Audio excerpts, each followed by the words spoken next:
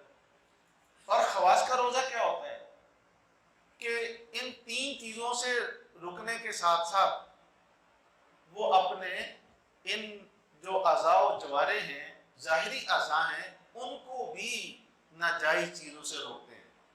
کیا مطلب؟ کھانے پینے ازدواجی تعلق سے رکے، اس کے ساتھ اپنی آنکھ کو بھی غلط استعمال نہیں کیا، اس کا بھی روزہ ہے، اپنے کان کو بھی غلط استعمال نہیں کیا، اس کا بھی روزہ رکھا، صحیح، اپنے ہاتھ کو غلط استعمال نہیں کیا، اس کا بھی روزہ رکھا، اپنی زبان کو غلط استعمال نہیں کیا، اس کا بھی روزہ رکھا۔ یہ خواص کا روزہ ہوتا ہے، ان چیزوں کے رکنے کے ساتھ ساتھ اپنی ان باقی اعضاء کو بھی روکتا ہے، تو یہ خواص کا روزہ ہے۔ اخص الخواص کا روزہ کیا ہوتا ہے؟ فرمایا وہ کھانے پینے سے بھی رکتے ہیں، آنکھوں کو گناہ سے بچاتے ہیں، زبان کو گناہ سے بچاتے ہیں، کان کو گناہ سے بچاتے ہیں، ہاتھ کو گناہ سے بچاتے ہیں، اس کے ساتھ ساتھ وہ اپنے اندرونی اعضائے باطنہ، دل اور دماغ، اس کو بھی گناہ سے بچاتے ہیں کہ اس کے اندر بھی کوئی گناہ کا خیال نہ آ جائے۔ فرمایا اصل روزہ یہ ہے، اصل روزہ یہ ہے کہ کھانے پینے کے رکنے کے ساتھ ساتھ ہم اپنے اعضائے ظاہرہ کو بھی اور باطن اعضاء کو بھی گناہ سے روکیں، کہ ہمارے دماغ میں غلط خیال نہ چلے، ہمارے دل میں غلط خیال نہ آئے۔ اگر اس انداز کا انسان روزہ رکھے، پھر اس رمضان کی برکات دیکھیے، یہ رمضان آپ کے لیے مغفرت بھی ہے، یہ رمضان آپ کے لیے رحمت بھی ہے، یہ رمضان آپ کے لیے نجات بھی ہے، آپ اپنے مقاصد میں کامیاب ہو سکتے ہیں۔ باقی یہ جو روٹین صبح سے لے کر شام تک کھانے پینے ازدواجی تعلق سے رکنا، یہ تو اس کا ظاہری دائرہ کار شریعت نے بتایا، لیکن دیکھو ساتھ سوچنے کی چیز ہے کہ حلال چیزوں سے روک دیا تو حرام چیزوں سے رکوں، یہ تو اس سے زیادہ ضروری ہے۔ تو اس کی بھی ساتھ ساتھ ٹریننگ ہونی چاہیے کہ روزے کی حالت میں ہماری آنکھ غلط استعمال نہ ہو، روزے کی حالت میں ہماری زبان غلط استعمال نہ ہو، جھوٹ نہ بکے، غلط نہ بولے، اور میرے ہاتھ غلط استعمال نہ ہو، میرا دل غلط استعمال نہ ہو۔ اگر اس انداز سے ہم رمضان گزاریں گے تو پھر واقعتاً جو اللہ تعالیٰ فرما رہے ہیں، یہ تم پر روزے اس لیے فرض کیے گئے تاکہ لعلکم تتقون، تاکہ تم متقی بن جاؤ، پھر واقعتاً ہم حقیقت رمضان کو پا جائیں گے، حقیقت روزہ کو پا جائیں گے۔ تو اللہ کریم سے دعا ہے کہ مجھے اور آپ کو حقیقی روزہ رکھنے کی توفیق عطا فرمائے، اللہ ہمیں اخص الاخص والا روزہ رکھنے کی توفیق